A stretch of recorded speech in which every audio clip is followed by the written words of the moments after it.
Hey everybody, in this video I want to talk about the DJI Focus Motor mounted on the Ronin S, and today I have a Canon EOS 6D. And just to clarify, that is the original 6D, or as some people would call it, the Mark 1. It is not the 6D Mark 2.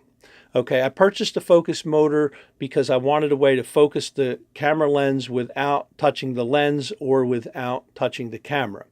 And it works in conjunction with the focus wheel. Okay, so when I first got my Ronin S, it came with this focus wheel, which to me was nothing more than a paperweight. It just added weight to the gimbal, and a little bit, and it did nothing. And I'm not alone. There was thousands and thousands of other people out there that had other cameras, not just the 6D, that the focus wheel did nothing for them. So to me, it was a paperweight, and I literally took it off of the Ronin and I was using it as a paperweight on my desk. So when I purchased the Focus Motor, I was then able to put the focus wheel back on, and it works fine with this. So in this video, I just want to talk about this Focus Motor that I purchased and how I use it, and just to show a little bit about it. So the first thing I want to show about it is the package that it came in. First off, the outside packaging was perfect. I ordered it from DJI. The inside packaging was perfect, and yet when I took the Focus Motor out, you can look here in this other video that I shot, and you can see how at first I thought the actual wheel was bent, but upon closer inspection, I realized that it was just a little plastic gear or rubber gear, whatever, but I can't seem to get it straight. That's the way it is. It does not in any way seem to hinder the working of the whole mechanism, focusing and everything like that. It doesn't skip or jump around, but you can kind of see how it's just odd that it wavers back and forth like that. I can guarantee you they would not send a unit like that to a YouTube influencer.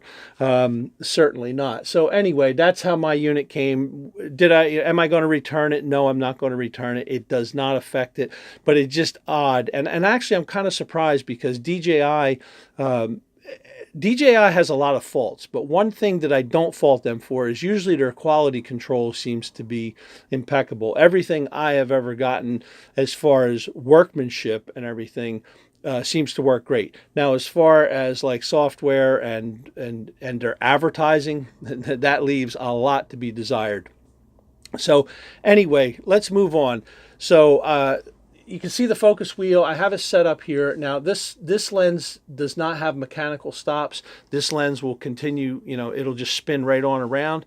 So this lens has to be, like the focus motor has to be calibrated each time you turn the Ronin on.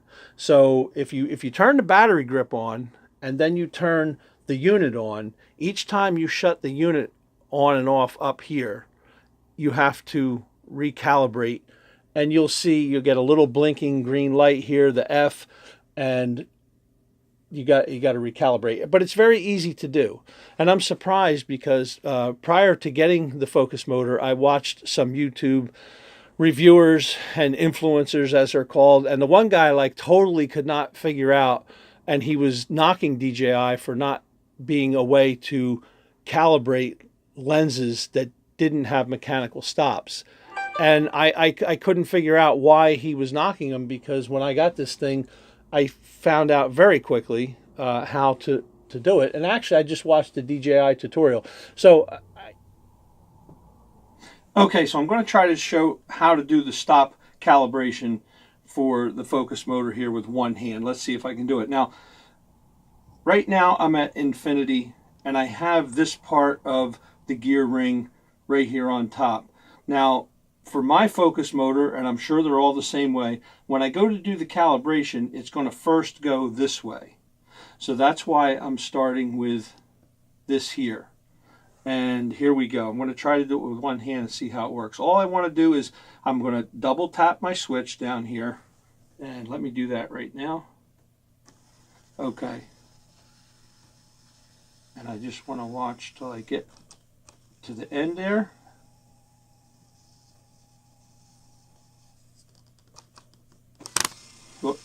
Okay, I held it a little too long. You heard it kind of jump a tooth there, but now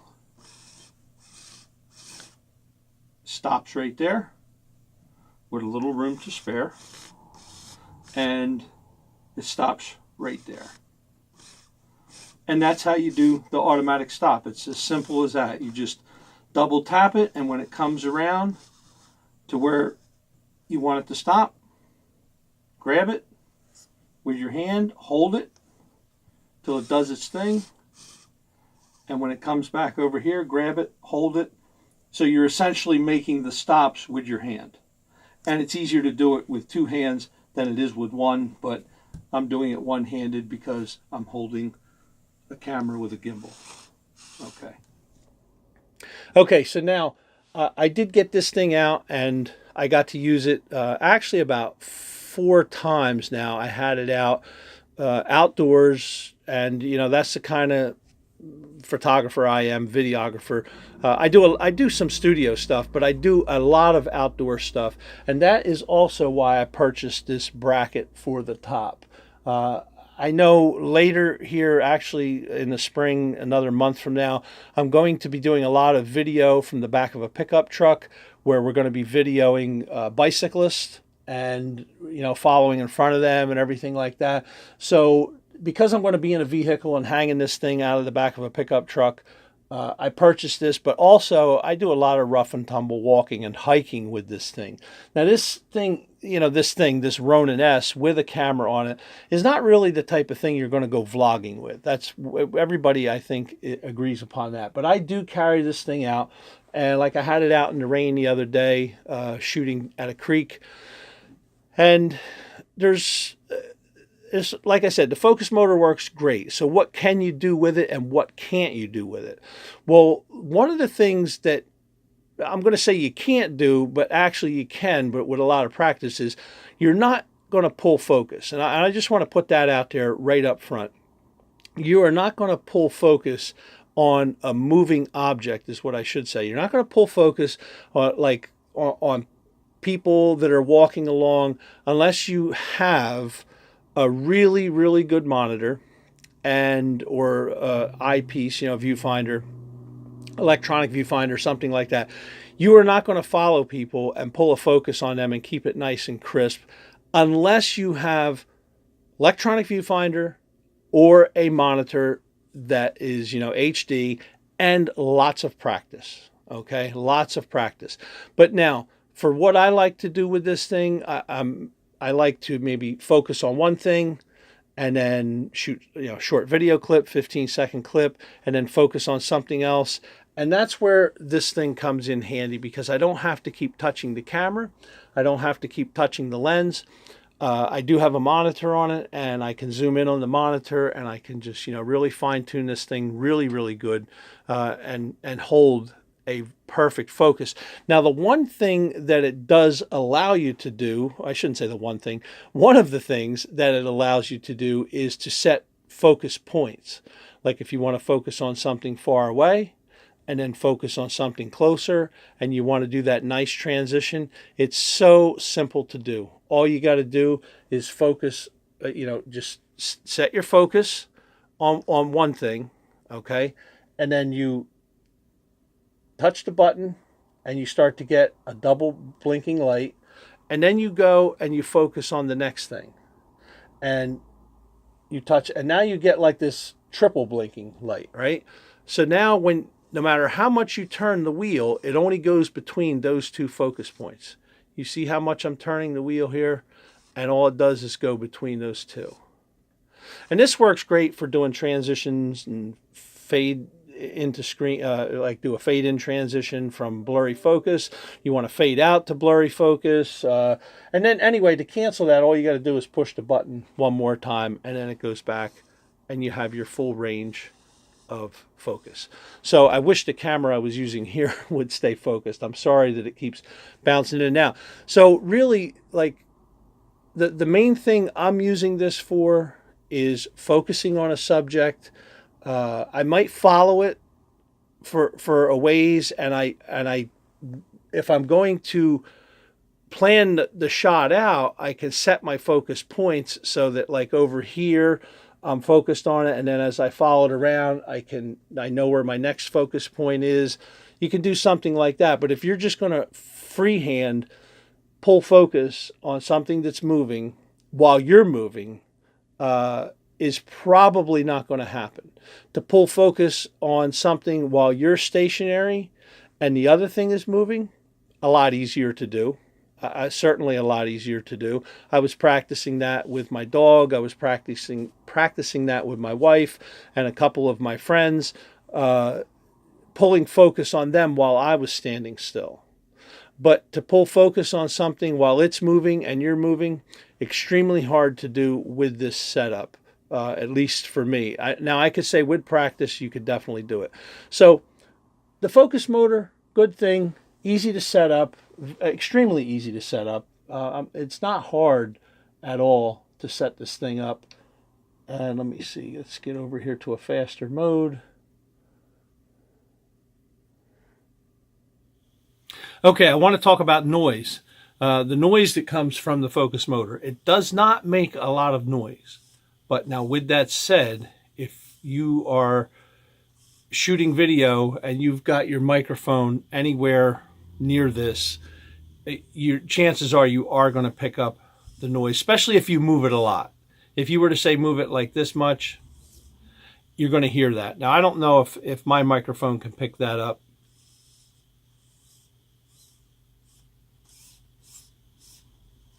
But it does make noise.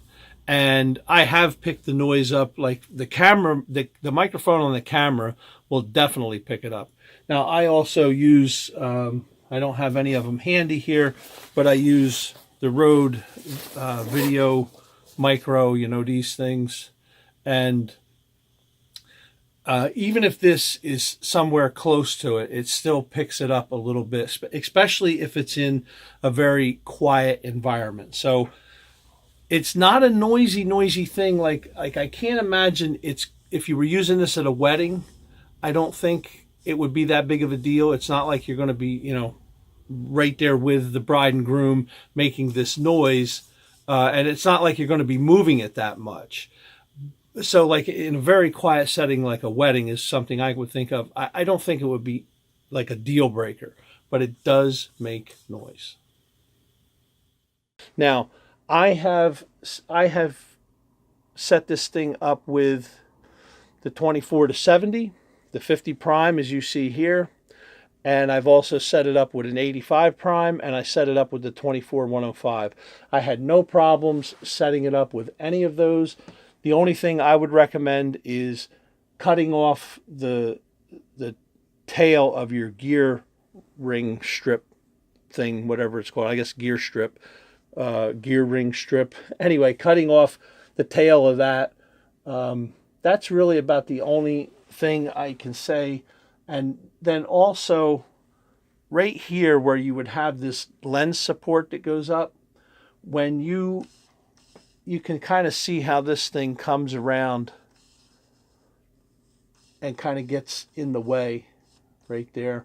So it made it impossible really for me to use the lens support.